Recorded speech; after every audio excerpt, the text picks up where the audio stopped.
Welcome to the Africa Football Showdown. I am Daniel Daze.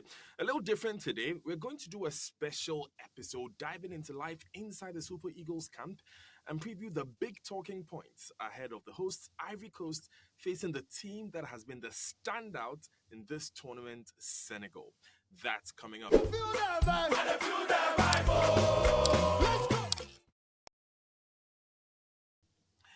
Let me welcome my sister Mimi Fawaz, who is currently enjoying the sunny weather in Côte d'Ivoire, watching the games from, the choicest seats with all the superstars. Mimi, how has it been so far?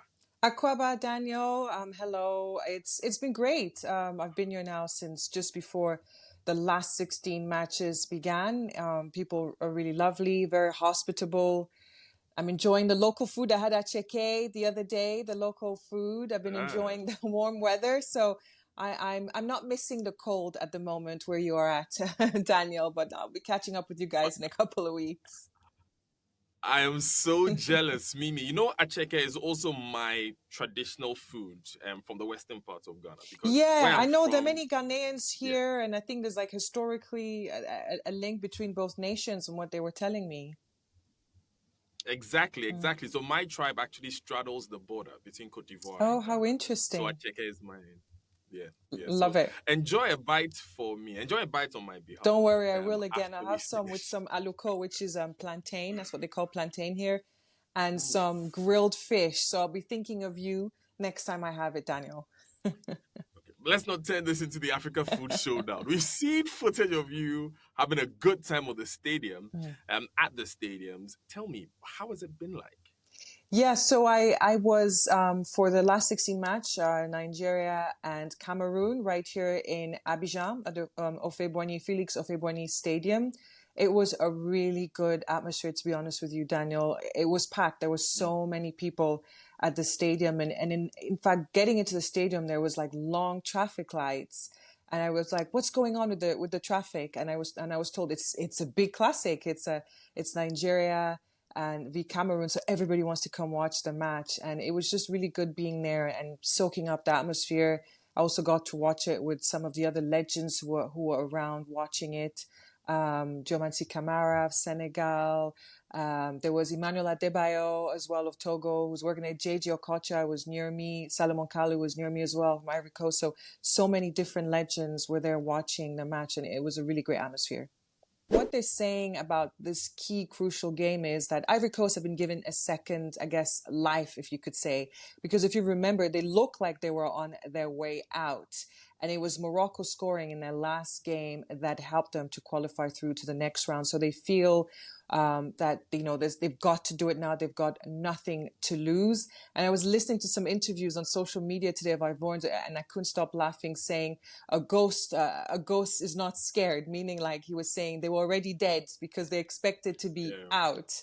And now they're still in the competition. So they're not scared of anything. And they're just going to go full out to hopefully get a good result. There's an expression in Ghana where, by a former president, they said a dead goat does not fear the knife. Yeah. A dead goat. It's a former president who said that. So I guess similar. Most Ghanaians, similar situation. But let's look back before we go into the crystal ball. Let's look back at that Nigeria-Cameroon game. That team, the Nigeria team, seems to be playing with a real confidence, a sense of togetherness. Tell me more about what's going on in camp now. Yeah, so I was in the Nigeria team hotel yesterday, and as you know, Kenneth Omeruwo, who we had on the program, the Nigeria defender, in our first episode, I spoke with him as well, and I asked him, how things are, and he said, now there's confidence after that Cameroon game. There's confidence now moving forward. And I think what's really great about this Nigerian side, if you remember, even us and everybody was speaking, before coming into the competition, nobody had put Nigeria as one of the favorites. Remember, people were talking about the defending champions being Senegal being one of the favorites, Morocco because of their historic run in Qatar, the first African country to reach the semifinals, and Egypt, the 7 times, as you know, champions. They were all the way through to the final the last time around. Now they're out of the competition after losing to DRC in the penalties. So those are the 3 of the countries people put in the mix of the favorites. Nigeria wasn't in there. But now Nigeria has steadily grown in the competition we were speaking a lot about the striking force up front that Nigeria has, such as Victor Osimhen, but now everybody's talking about the defense. It's no longer about the strikers or the forwards. It's about the defense, how solid the Nigeria defense has been in the competition so far, and as we saw in Cameroon. So the praises now have gone to that, and a lot of people think that if they keep up with these performances, because teams are finding it really hard to break the Nigeria defense, that they could be very strong contenders. In fact, I was in the lift here in the hotel with a Cameroonian lady, and she was really disappointed by Cameroon's result. But she said now that Nigeria, beat them, they're through to the quarterfinals, they put in such a great performance. She said she's supporting Nigeria all the way to the finals. No more rivalry. No more rivalry between Ghana and Nigeria now. Now it's, I guess, all There behind. are a number. There are a number of people who want payback after all the trolling that we've suffered at the hands of Nigerians. But let's talk again about that defense and how the whole psyche of the team has changed. Before the tournament, we were talking about how Nigeria was not a very balanced team, as you said. What's the dynamic that is driving the squad? And tell me, who are the leaders? Well, I mean, I think William Troost Ekong, he's a Nigerian centre back. Ahmed Musa, as we know, is the captain, but when Ahmed Musa doesn't really play often at the moment, so William Troost Ekong is the other captain, and you can really see in the matches his leadership qualities, and you could see it again in the Nigeria v Cameroon match. So I think Jose Peseiro has had to adapt, missing, for example, Wilfred Ndidi from injury before coming into the competition, and we saw him now giving Frank Onyeka more that role in midfield that normally would have seen in Ndidi. So he's had to adapt. He's played Alex Iwobi a bit more deeper in midfield rather than more up front.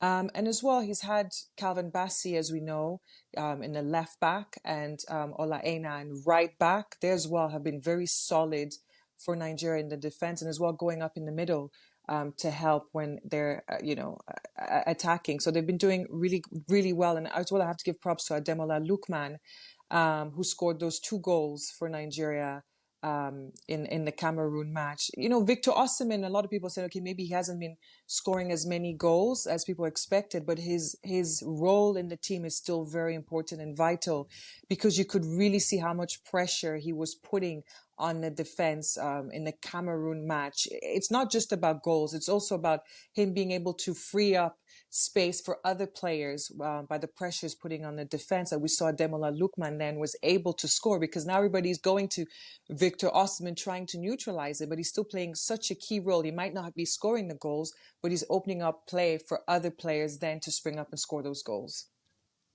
I saw that assist in Lookman's goal against Cameroon, and it was such a sublime pass, really. He literally gifted Lookman the goal on a silver platter. All the best to him. The hosts, Cote d'Ivoire, are facing the champions, Senegal. Cote d'Ivoire lost against this same Equatorial Guinea 4-0. That was such an embarrassing exit. And after that, they sacked their coach before they realized they were qualifying to the round of 16. Do you think that decision would be one that they'll live to regret today? It's really hard to say. I know they were trying to get Hervé Renard, their coach, to help them win in 2015 the Africa Cup of Nations. But as we know, he works for the French Federation right now, coaching the women's national team. But they could not come to an agreement. I don't know. I mean, we'll have to wait and see. You can look at it both ways. As I said, many Ivorians now are saying, and even Senegalese themselves, some Senegalese fans are like, oh, it could be a tricky one because they have nothing to lose. They really thought they were going to be out of the competition, and now they're through to the last 16. They want to, of course, bring some pride to the nation after losing 4-0, the biggest home defeat to Equatorial Guinea in the group stages. So they're really going to be going all out. They have nothing to lose, Daniel. So it's going to be interesting to see how they regroup. The defending champions, Senegal, are very much the strong favorites. They've won all 3 of their games in the group stages, 100% record. No other team has had that yet in the competition. And that they have a lot of talent up front, in midfield, in defense. Yeah. They've got that, young midfielder Lamine Camara, who's on 2 goals for them. Yeah. Ndiaye as well is really solid for Senegal, and they've got they've got strong There's also defense. Usman Diomand. There's also Usman Yes. Diomand. We understand that Arsenal is actually sending a scout to watch him and Kamara. Well, I don't know. We'll have to wait and see. If I spot the scout, I'll let you know. But I wouldn't be surprised because the Africa Cup of Nations is where, new stars are born. And there's so many eyeballs right now in the Africa Cup of Nations. It's grown so much. So many people around the world are keeping an eye. So no doubt you will be having scouts here who are going to the stadiums and hopefully seeing who's the next big star to come out of the Africa Cup of Nations. So, Mimi, from here, you're headed to Yamoussoukro. That's the political capital, like Abuja is to Nigeria. Mm. But Abidjan, which is the economic capital, has been more of a home for the national team. Do you think that change in venue would make a difference for them? This is their country, Daniel. So I think wherever they play, whatever stadiums they play, they will have home support for sure. For example, today businesses are closing early. I can already see the traffic behind me, behind my hotel's already building. So many Ivorians will be watching, and even outside Abidjan, there have been some fantastic attendances in the stadium. So I think wherever Ivory Coast play, they will have a lot of home support. So that was my conversation with Mimi Fawaz, who is enjoying the weather, the fans, the stars, and all the amazing football in Ivory Coast. I'm so jealous. And we recorded that interview before she headed off to Yamoussoukro to watch Ivory Coast versus Senegal. Now, for immediate reaction to that game and analysis of all the other games so far in the final 16, including Ivory Coast versus Senegal, you can download the podcast on Spotify, iTunes, or wherever you get your podcasts. We'll also be posting it right here on our YouTube podcast feed.